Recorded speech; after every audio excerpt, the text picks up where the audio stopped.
আসসালামু আলাইকুম। রয়্যাল ক্যাপিটালের পক্ষ থেকে আপনাদেরকে স্বাগতম। মেঘনা ইন্স্যুরেন্স কোম্পানি লিমিটেডের আইপিও অ্যানালিটিক্স রিপোর্টটি থেকে সার্বিকভাবে এর ইনভেস্টমেন্ট রেটিং সম্পর্কে আপনারা জানতে পারবেন এবং এর বিস্তারিত জানতে পারবেন। আরআইএল ইনভেস্টমেন্ট রেটিং এ এটি 5-3 পেয়েছে, অর্থাৎ এটি ইনভেস্টেবল গ্রেডের একটি কোম্পানি হিসেবে বিবেচিত হয়েছে। এই কোম্পানিটি 1996 সালে প্রতিষ্ঠিত। এটি একটি জেনারেল ইন্স্যুরেন্স কোম্পানি যার মেইন প্রোডাক্ট হিসেবে রয়েছে ফায়ার, মেরিন, মোটর এবং মিসলেনিয়াস ইন্স্যুরেন্স। এর 47টি ব্রাঞ্চ অফিস রয়েছে সারা দেশে। এই কোম্পানিটি আইপিও থেকে 16 কোটি টাকা ক্যাপিটাল রেজ করবে। প্রি আইপিও ক্যাপিটাল ছিল 24 কোটি টাকা এবং post IPO paid up capital হচ্ছে 40 কোটি টাকা। কোম্পানিটি অফার প্রাইস 10 টাকা, অর্থাৎ এটি ফেস ভ্যালু টাকার সমান ফিক্সড প্রাইসিং মেথডে আসছে। এর সাবস্ক্রিপশন ওপেনিং ডেট হচ্ছে 11 মে 2022 এবং ক্লোজিং ডেট হচ্ছে 18 মে 2022। ক্রেডিট রেটিং এ এটি লং টার্ম AA- রেটিং পেয়েছে। ইস্যু ম্যানেজার হিসেবে এশিয়ান প্রাইম ব্যাংক এবং ইউসিবি ইনভেস্টমেন্ট রয়েছে। টার্ম ইনভেস্টমেন্ট 2021 এর Q1 থেকে আমরা দেখছি যে গভর্নমেন্ট ট্রেজারি এবং শর্ট টার্ম ইনভেস্টমেন্ট দুইটি মিলিয়ে এই কোম্পানিটির 27 কোটি টাকার মতো ইনভেস্টমেন্ট রয়েছে, অর্থাৎ এর 27 কোটি টাকার মতো লিকুইড অ্যাসেট রয়েছে। মিক্সে যদি আমরা দেখি, মেজরিটি রেভিনিউ ড্রাইভ হয়ে হচ্ছে মেরিন কার্গো থেকে, যেটি প্রায় 52% টোটাল রেভিনিউ, এবং তারপরে সবচেয়ে বেশি রেভিনিউ ড্রাইভ হয় ফায়ার ইন্স্যুরেন্স থেকে। পিও ফান্ড ইউটিলাইজেশন প্ল্যান থেকে আমরা দেখতে পাচ্ছি যে এই কোম্পানিটি ম্যাক্সিমাম অ্যামাউন্ট অর্থাৎ 60% ইনভেস্ট করবে এফডিআর এ বা ফিক্সড ডিপোজিটে, বন্ডে ইনভেস্ট করবে 15% এবং ক্যাপিটাল মার্কেটে করবে 20%।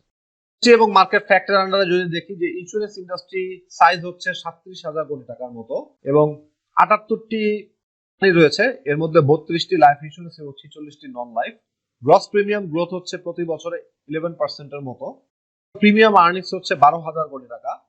পেনিট্রেশন রেট খুবই লো, অর্থাৎ এটি 0.5% 2018 সালের স্ট্যাটিস্টিক্স অনুযায়ী, অর্থাৎ এটি গ্রো করার সামনে অপার সম্ভাবনা রয়েছে এবং ইন্ডাস্ট্রি গ্রোথ পটেনশিয়াল অনেক বেশি রয়েছে, এর মাধ্যমে বোঝা যায়। এতে কন্ট্রিবিউশন মাত্র 0.57%, যেটি কিনা ভবিষ্যতে আরো গ্রো করার অপরচুনিটি রয়েছে। এজেন্ট সংখ্যা হচ্ছে প্রায় 4 লাখের মতো, এমপ্লয়ি সংখ্যা হচ্ছে প্রায় 40,000 2019 সালের স্ট্যাটিস্টিক্স অনুযায়ী। মেঘনা ইন্স্যুরেন্সের মেজরিটি এবং ফুল বলতে গেলে ফুল রেভিনিউ আসে হচ্ছে জেনারেল ইন্স্যুরেন্স বিজনেস থেকে। হেড অফিস হচ্ছে পুরানা পল্টন, ঢাকা। এর কোনো সিজনাল ইম্প্যাক্ট নেই। মেজর কম্পিটিটর হিসেবে রয়েছে Reliance insurance, Green Delta insurance, Paramount insurance, BGIC etcetera.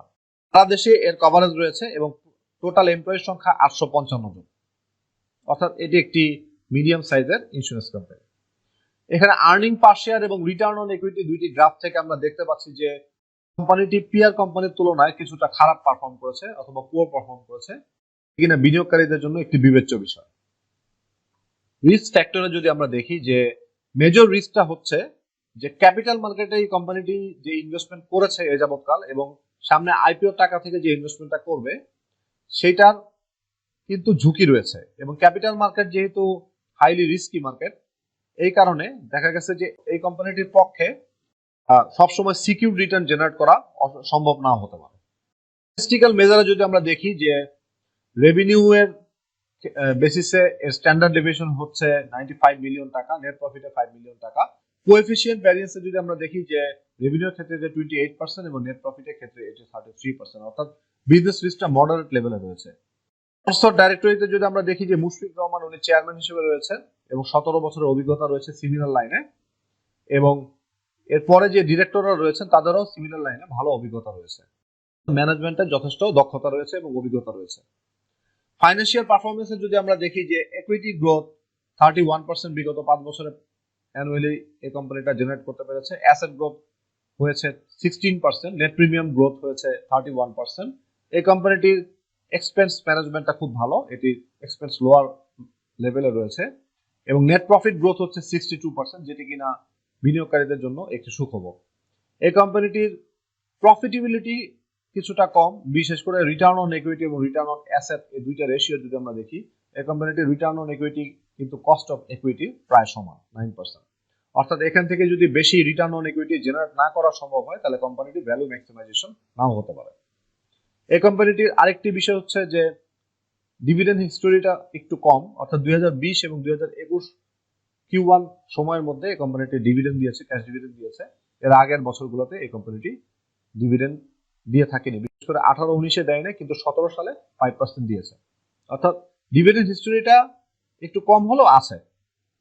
Claims ratio সাধারণত একটু হায়ার সাইডে আছে, কারণ এখানে আমরা দেখি যে Q1 এ 61%, যদিও এটা কোয়ার্টারলি অ্যাকাউন্ট, এটা থেকে সবকিছু ডিটারমাইন করা সম্ভব না যতক্ষণ না পর্যন্ত ইয়ার ক্লোজিং হচ্ছে। 2020 সালে এটি হচ্ছে 12%, 2019 এ 20%। যেহেতু এটি ডাবল ডিজিট, বোঝা যায় যে এটি ক্লেইমস রেশিও একটু হায়ার সাইডে রয়েছে। ইন্টারনাল অ্যানালিস্ট ফরেনসিকের আন্ডারে যদি আমরা দেখি যে কোম্পানিটি বেশিরভাগ টাকা এফডিআর এ খরচ করবে, এফডিআর থেকে আমরা জানি যে খুব বেশি রিটার্ন জেনারেট করা সম্ভব না, এবং এই কারণে এই কোম্পানিটির ভ্যালু জেনারেশন করা একটু কষ্টসাধ্য হতে পারে। এই কোম্পানিটি 20% টাকা ক্যাপিটাল মার্কেটে ইনভেস্ট করবে, এবং যেহেতু আমরা জানি যে স্টক মার্কেট রিস্কি, এবং এই ক্ষেত্রে এই কোম্পানিটির পক্ষে সিকিউর রিটার্ন জেনারেট করা কিছুটা কষ্টসাধ্য হতে পারে।